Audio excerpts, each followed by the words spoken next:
नमस्ते, आदाब, सत श्री अकाल। स्वागत है आपका वन स्टॉप चैनल अध्ययन मैथ एंड साइंस मीडिया में। एक ऐसा चैनल जहां आपको मिलते हैं मैथ्स और साइंस दोनों के लेक्चर।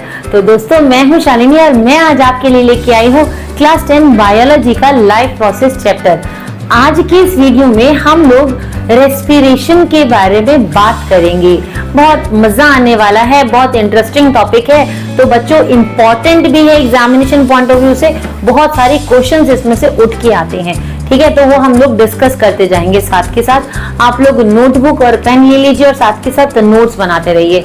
तो चलो स्टार्ट करते हैं आज की क्लास। तो बेटा, रेस्पिरेशन देखो, ब्रॉडली अगर हम इसको देखें तो रेस्पिरेशन का मतलब क्या है। ब्रॉडली रेस्पिरेशन का मतलब होता है भाई एक्सचेंज ऑफ गैसेस, है ना। ब्रॉडली इसको हम क्या मानते हैं कि भाई एक्सचेंज ऑफ गैसेस, यानी कि कार्बन डाइऑक्साइड जो है वो एक्सहेल हो रही है ना। ऑक्सीजन जो है वो इनहेल हो रही है, गैसेस एक्सचेंज चल रहा है। बट एग्जैक्टली देखो, एनिमल्स और प्लांट्स के अंदर डिफरेंट मीन्स होते हैं गैसेस एक्सचेंज के। भाई हम लोग अपने नोज के थ्रू, हमारे पास पूरा रेस्पिरेटरी ऑर्गन्स हैं, ठीक है, जिनके थ्रू हम रेस्पायर करते हैं। लेकिन प्लांट्स कैसे रेस्पिरेशन करते हैं भाई। प्लांट्स तो अपने स्टोमेटा से, जो उनके स्टोमेटल पोर्स हैं, वहां से उनका गैसेस एक्सचेंज चलता है ना, वहां से वो रेस्पायर करते हैं। तो देखो, सेल्यूलर लेवल पे रेस्पिरेशन का मतलब क्या होता है। अगर हम बात करें सेल्यूलर लेवल पे, तो सेल्यूलर लेवल पे एग्जैक्टली रेस्पिरेशन बेटा सेल्यूलर लेवल पे ही होती है, समझ लेना, ठीक है। तो सेल्यूलर लेवल पे अगर हम रेस्पिरेशन की बात करेंगे तो उसका मतलब होता है बर्निंग ऑफ फूड।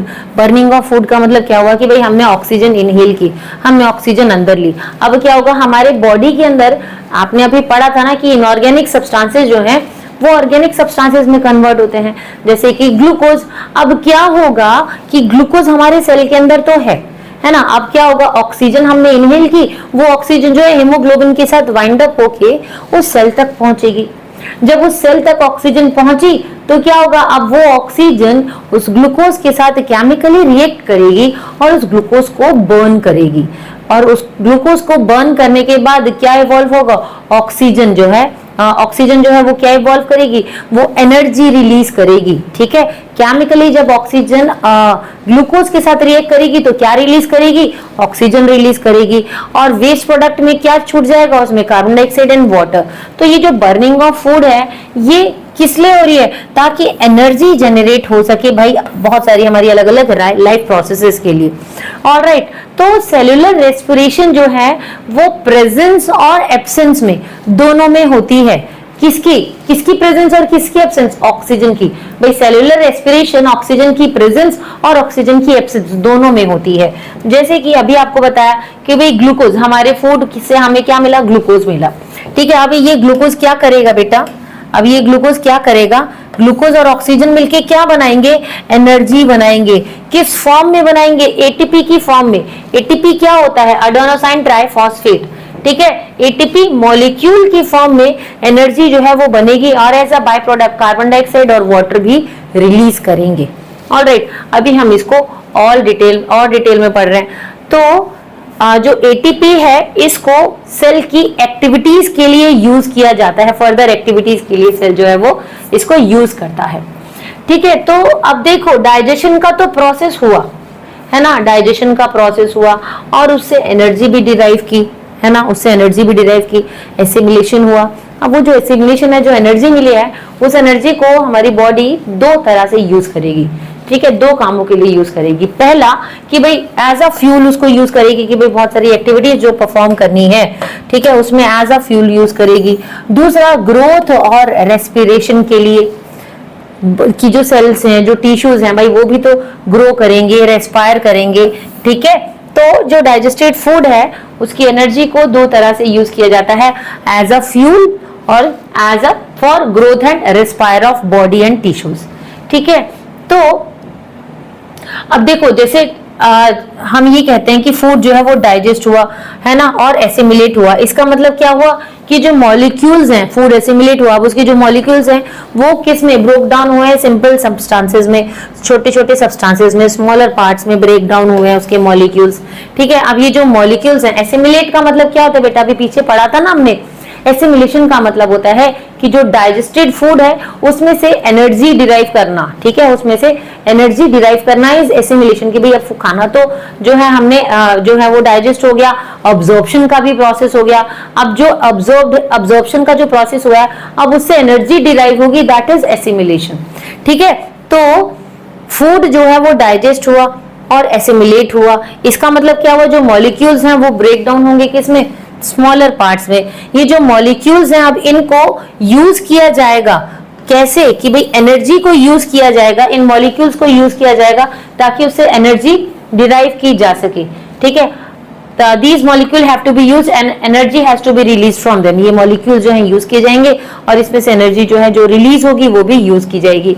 अब ज्यादातर जो लिविंग ऑर्गेनिज्म होते हैं वो ऑक्सीजन का यूज करते हैं, किस लिए, कि भाई उनको एनर्जी डिराइव करनी होती है, ठीक है, जो भी फूड उन्होंने लिया है। अब ये ऑक्सीजन जो है ये ग्लूकोज के साथ रिएक्ट करता है और जो सेल के अंदर ग्लूकोज प्रेजेंट होता है ना उसके साथ रिएक्ट करता है और फिर बर्न होके धीरे धीरे एनर्जी रिलीज करता है, रिएक्ट विद ग्लूकोज, ठीक है, एंड बर्न देम, ठीक है। सेल्स जो है उसको हमारी बॉडी के अंदर फिर उसको बर्न करता है, ऑक्सीजन जो है ग्लूकोज को बर्न करता है और धीरे धीरे एनर्जी रिलीज होती है। और ये जो एनर्जी होती है, अब जैसे एनर्जी रिलीज हुई ऐसा तो नहीं कि हम एकदम से उस एनर्जी को यूज कर लेंगे, हाँ बिल्कुल भी नहीं होगा। क्या होगा, वो धीरे धीरे एटीपी मॉलिक्यूल की फॉर्म में स्टोर हो जाएगी बेटा, ठीक है। तो रेस्पिरेशन क्या हुआ, रेस्पिरेशन एक ऐसा प्रोसेस हुआ जिससे कि हमने फूड से एनर्जी को रिलीज किया, ठीक है। Respiration is the process of releasing energy from food. Alright, चलो अब आगे देखते हैं। देखो अब एटीपी की बात की थी हमने, तो एटीपी सब्सटेंसेस क्या होते हैं बेटा, एटीपी की फुल फॉर्म क्या होती है, adenosine triphosphate. Adenosine triphosphate is the full form of ATP. ये कहां पर प्रेजेंट होता है, ये सेल में प्रेजेंट होता है और इसमें हाई अमाउंट में एनर्जी कंटेंट होता है एटीपी में, ठीक है। एटीपी के अंदर हाई एनर्जी कंटेंट प्रेजेंट होता है। अब इसको ट्राइफॉस्फेट, एटीपी को, एडेनोसाइन को ट्राइफॉस्फेट क्यों कहते हैं, क्योंकि इसके अंदर 3 फॉस्फेट ग्रुप्स मॉलिक्यूल्स के प्रेजेंट होते हैं, ठीक है। 3 फॉस्फेट ग्रुप जो होते हैं मॉलिक्यूल के वो प्रेजेंट होते हैं इसके अंदर। अब जैसे बैटरी जो होती है वो इलेक्ट्रिकल एनर्जी प्रोवाइड करती है डिफरेंट पर्पस के लिए, लाइटनिंग के लिए, है ना भाई, लाइटनिंग हो रही है, हीटिंग हो रही है, रनिंग के लिए। तो यहाँ पर ये जो एटीपी यूज हो रही है हमारी बॉडी के जो सेल्स हैं ये एटीपी को यूज करें कि भाई अलग अलग पर्पसेस के लिए, जैसे प्रोटीन सिंथेसाइज करना है, ठीक है, कॉन्ट्रैक्शन ऑफ मसल्स की बात हो रही है, सेलुलर रेस्पिरेशन की बात हो रही है और बहुत सारी एक्टिविटीज हैं जिसमें कि इसको यूज किया जा रहा है, ठीक है, किसको, एटीपी को यूज किया जा रहा है, ठीक। तो अभी हमने क्या बोला था, ATP is the energy currency of the cell, ठीक है, सेल की एनर्जी करेंसी है। जैसा हमारे पास पैसा है हम क्या करेंगे, उसको जाके खर्च करेंगे, उसी तरह से सेल के पास एटीपी है, वो क्या करेगा, वो उसको खर्च करेगा, ठीक है, उसे एनर्जी जनरेट करेगा। ऑलराइट, अब रेस्पिरेशन देखो, role of oxygen in respiration. अब रेस्पिरेशन में ऑक्सीजन का रोल क्या होता है, देखो जो रेस्पिरेशन होती है इसमें इसका मतलब क्या है कि भाई हम ऑक्सीजन ले रहे हैं, ठीक है। अब हम ऑक्सीजन ले रहे हैं, अब वो जो ऑक्सीजन हमने ली उसको हमारी बॉडी के सेल्स जो है यूज करेंगे और उससे एनर्जी रिलीज करेंगे, है ना। कैसे एनर्जी रिलीज करेंगे, ग्लूकोज को बर्न करके, ठीक है। और उसके बाद जो वेस्ट प्रोडक्ट होगा उसको, क्या है waste product, carbon dioxide and water, उसको एलिमिनेट कर दिया जाएगा बॉडी से। लेकिन कुछ टाइप का रेस्पिरेशन कैसा होता है कि भाई वो या तो लैक ऑफ ऑक्सीजन में या एब्सेंस ऑफ ऑक्सीजन में होगा, जरूरी नहीं है, वहां या तो बहुत कम अमाउंट में ऑक्सीजन प्रेजेंट होगी या नहीं ऑक्सीजन प्रेजेंट, ऑक्सीजन जो है वो प्रेजेंट ही नहीं होगी। अगर कम अमाउंट में ऑक्सीजन प्रेजेंट होगी बेटा तो वो जो प्रोसेस होता है वो होता है फर्मेंटेशन का, और अगर लैक ऑफ ऑक्सीजन है तो that process is called anaerobic respiration, lack of oxygen में, ठीक है। तो लैक ऑफ ऑक्सीजन में जब रेस्पिरेशन का प्रोसेस, ऑक्सीजन की एब्सेंस में जो रेस्पिरेशन हो रहा है वो कहलाता है एनारोबिक रेस्पिरेशन। तो इस तरह से हम क्या बोलेंगे कि भाई रेस्पिरेशन कितने टाइप का है, रेस्पिरेशन 2 टाइप का होता है, एक होता है एनारोबिक रेस्पिरेशन, एक होता है एरोबिक रेस्पिरेशन और एक होता है एनेरोबिक रेस्पिरेशन। बेटा इसमें से बोर्ड में क्वेश्चन जरूर आता है, तो इस टॉपिक को थोड़ा ध्यान से सुन लेना, ठीक है। एक होता है एरोबिक रेस्पिरेशन और एक होता है एनेरोबिक रेस्पिरेशन। आप ध्यान से सुनो, एरोबिक रेस्पिरेशन ऑक्सीजन की प्रेजेंस में हो रहा है, ठीक है। एरोबिक रेस्पिरेशन ऑक्सीजन की प्रेजेंस में हो रहा है, तो ये एक ऐसा रेस्पिरेशन होता है जिसमें ऑक्सीजन को यूज किया जाता है कि भाई वो फूड को ब्रेक डाउन करेगा और उससे एनर्जी रिलीज होगी, तो इस प्रोसेस को बोलते हैं एरोबिक रेस्पिरेशन। वापस से सुन लो, कब हो रहा है ये? ऑक्सीजन की प्रेजेंस में हो रहा है, ठीक है। इट यूजेस ऑक्सीजन, ठीक है। अब ग्लूकोज क्या होता है? ग्लूकोज क्या करता है? यहां पर ग्लूकोज कंप्लीटली ब्रेक डाउन होगा, यहां पर ग्लूकोज का कंप्लीट ब्रेक डाउन होगा और किस में कन्वर्ट हो जाएगा बेटा? एनर्जी तो डिराइव होगी, साथ में एज अ वेस्ट प्रोडक्ट ये कार्बन डाइऑक्साइड और वाटर को रिलीज करेगा बाय ऑक्सीडेशन, ठीक है। अब क्या करेगा? इसने एक कंसिडरेबल अमाउंट में एनर्जी भी प्रोड्यूस की, ठीक। तो ये जो एनर्जी है अब ये कैसे स्टोर होगी उस सेल के अंदर? भाई एटीपी मॉलिक्यूल के फॉर्म में वो एनर्जी जो है वो सेल के अंदर जाकर स्टोर हो जाएगी, ठीक है। तो एरोबिक रेस्पिरेशन में एक ग्लूकोज का मॉलिक्यूल कितने अमाउंट में एटीपी मॉलिक्यूल जनरेट करता है बेटा? 38 एनर्जी रिच मॉलिक्यूल जो है वो जनरेट करता है। कौन? एक मॉलिक्यूल ग्लूकोज का। तो ग्लूकोज का एक मॉलिक्यूल कितने अमाउंट में एनर्जी रिलीज कर रहा है बेटा? 38 energy rich ATP molecules release कर रहा है। और माइटोकॉन्ड्रिया वो साइट होती है जहां पर एनेरोबिक रेस्पिरेशन होता है सेल के अंदर, ठीक है। तो ह्यूमन बींग्स के अंदर जो एनर्जी ऑब्टेन होती है, हम लोगों के अंदर जो एनर्जी ऑब्टेन होती है वो किससे होती है? बाय एनेरोबिक रेस्पिरेशन, ठीक है। Sorry, by aerobic respiration. Human beings के अंदर जो एनर्जी जो हम लोग एनर्जी ऑब्टेन करते हैं वो एरोबिक, ऑक्सीजन को यूज करते हैं ना, ठीक है। तो वो एरोबिक रेस्पिरेशन से होती है, नॉट एनेरोबिक। ऑलराइट, अब एनेरोबिक रेस्पिरेशन की बात कर लें तो एनेरोबिक रेस्पिरेशन क्या होता है बेटा?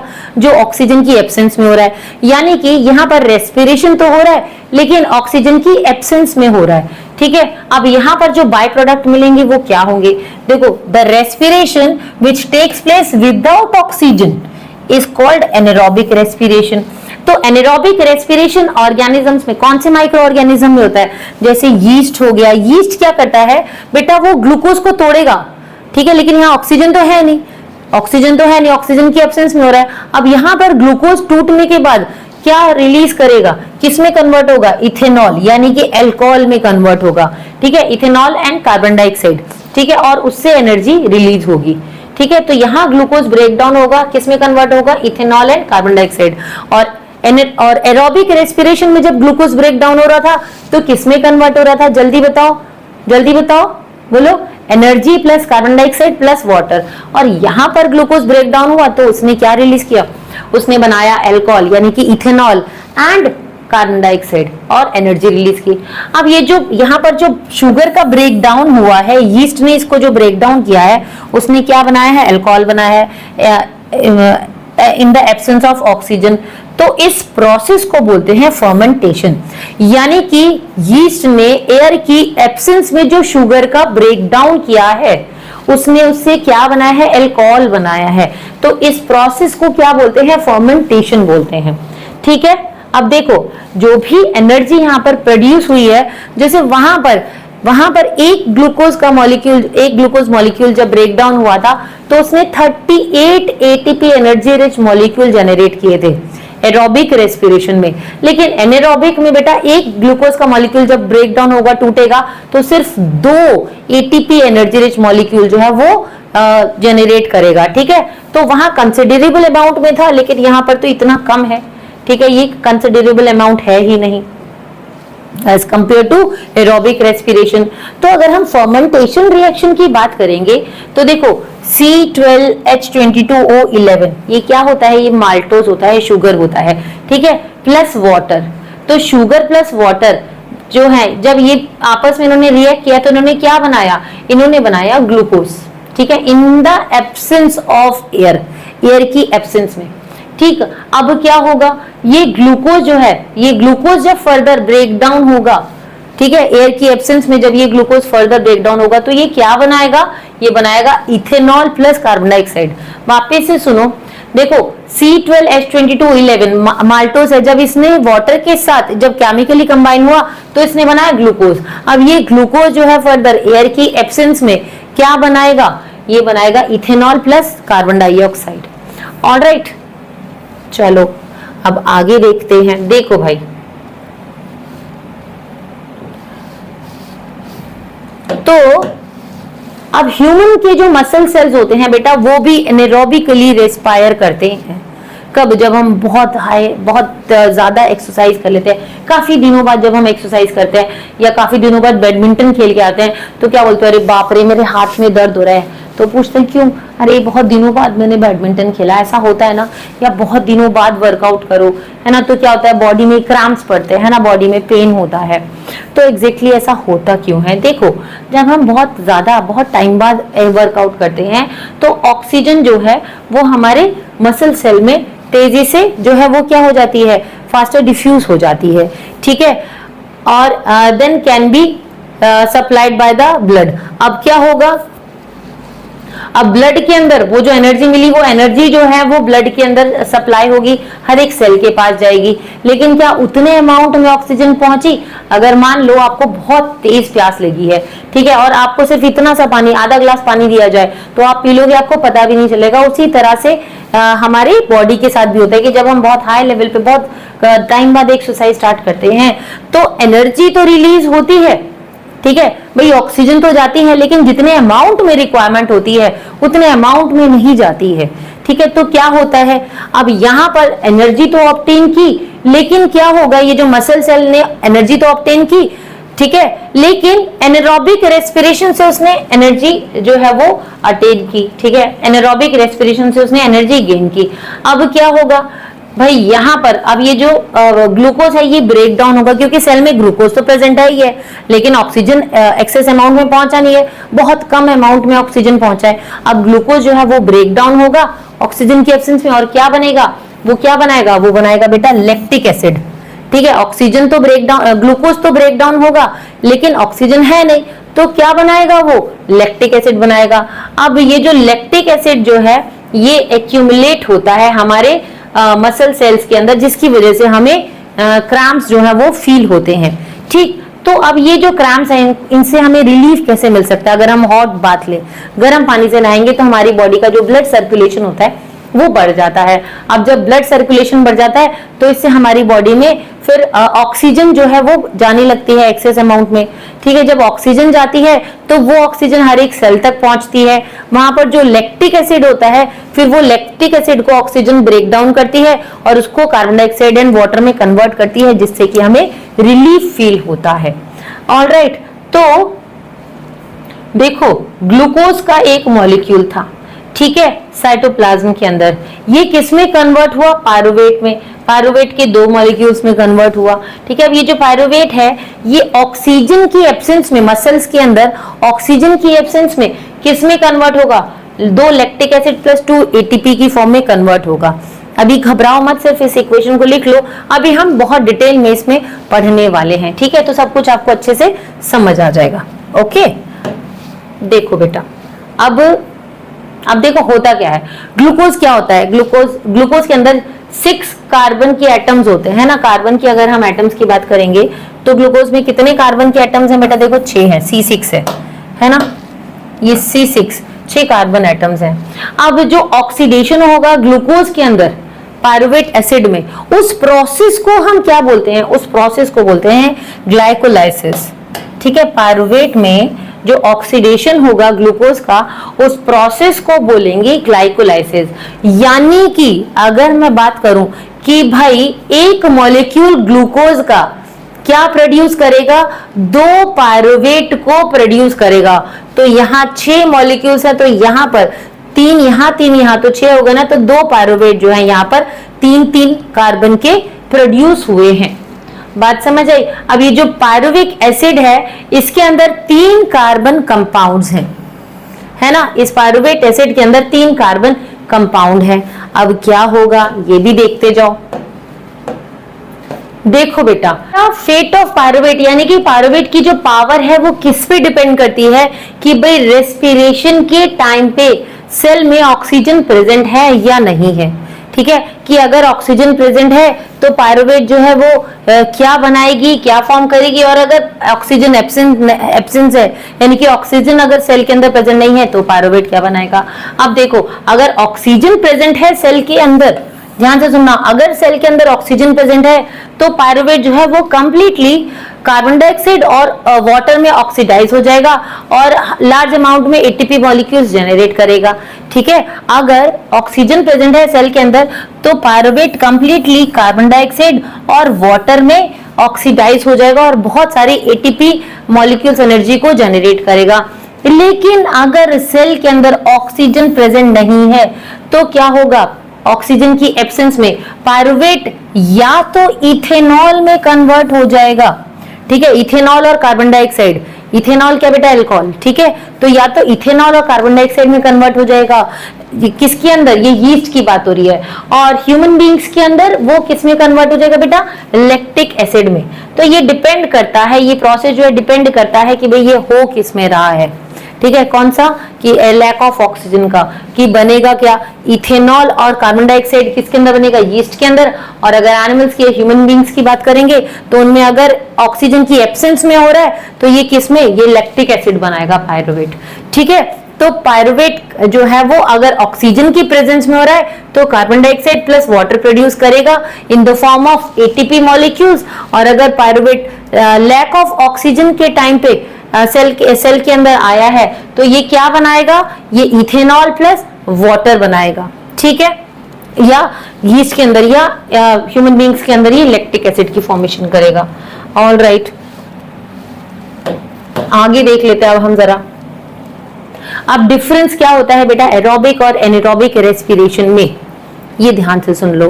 देखो, एरोबिक रेस्पिरेशन जो होती है वो ऑक्सीजन की प्रेजेंस में होती है ना, और एनारोबिक रेस्पिरेशन जो होती है वो ऑक्सीजन की एब्सेंस में होती है। सबसे पहला डिफरेंस।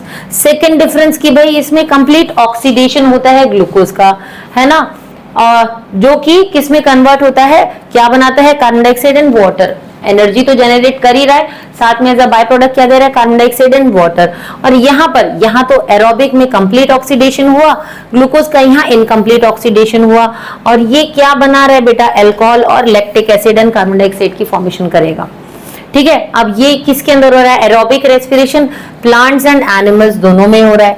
ठीक है, और एनारोबिक रेस्पिरेशन किस में हो रहा है बेटा, यीस्ट बैक्टीरिया की बात की थी ना हमने, और ह्यूमन मसल सेल्स के अंदर होता है एनारोबिक रेस्पिरेशन।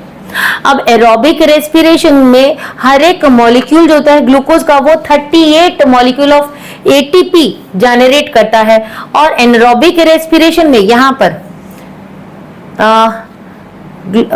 पर ये लिख लेना 38 मॉलिक्यूल ऑफ एटीपी। ठीक है, और यहाँ पर क्या जनरेट हो रहा है, यहाँ पर 2 मॉलिक्यूल ऑफ एटीपी जनरेट हो रहे हैं। तो this is the main difference between aerobic and anaerobic respiration, जो एग्जाम में पूछ लेते हैं। तो आप बस ये 4 पॉइंट लिखा और 4 नंबर आपके हाथ में होंगे।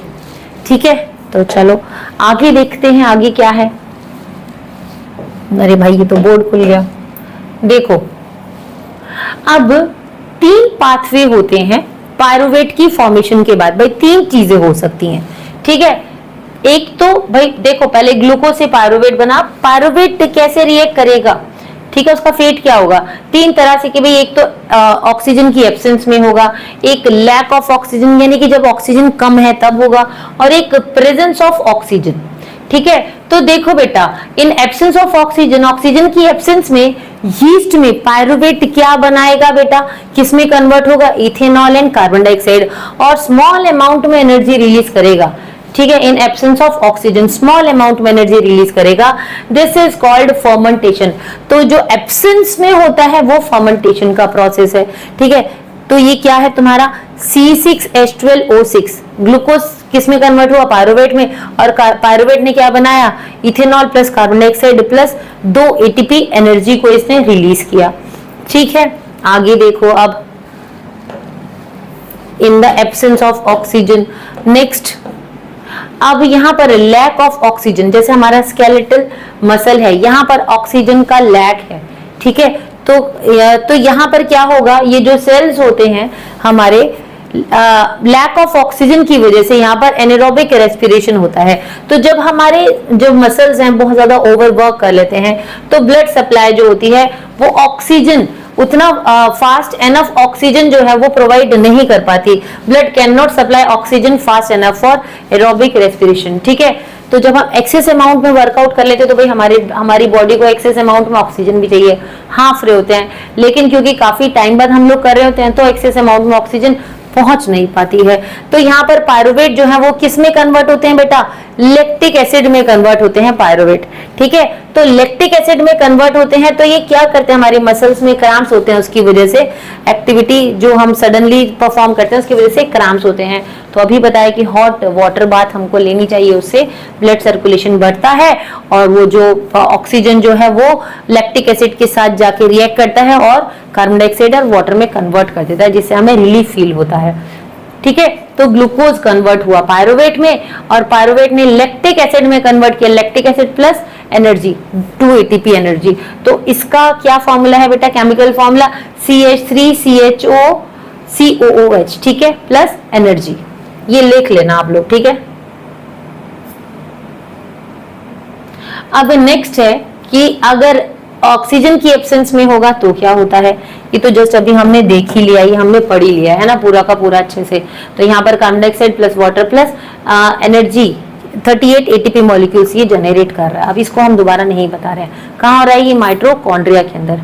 नेक्स्ट टॉपिक है हमारा respiration in plants. I hope आपको ये समझ आया होगा बेटा, एग्जामिनेशन पॉइंट ऑफ व्यू से बहुत इंपॉर्टेंट टॉपिक था। अच्छे से पढ़ लेना, बढ़िया से नोट्स बना लेना, और अगर फिर भी कोई डाउट हो तो मैं हूं ना, आप कमेंट से मेंशन करो, हम पूरी कोशिश करेंगे आपको उसका रिप्लाई देने की। ऑलराइट, तो keep practising, keep learning, and if you like our videos then please like, comment, share and subscribe our channel. Till then, bye.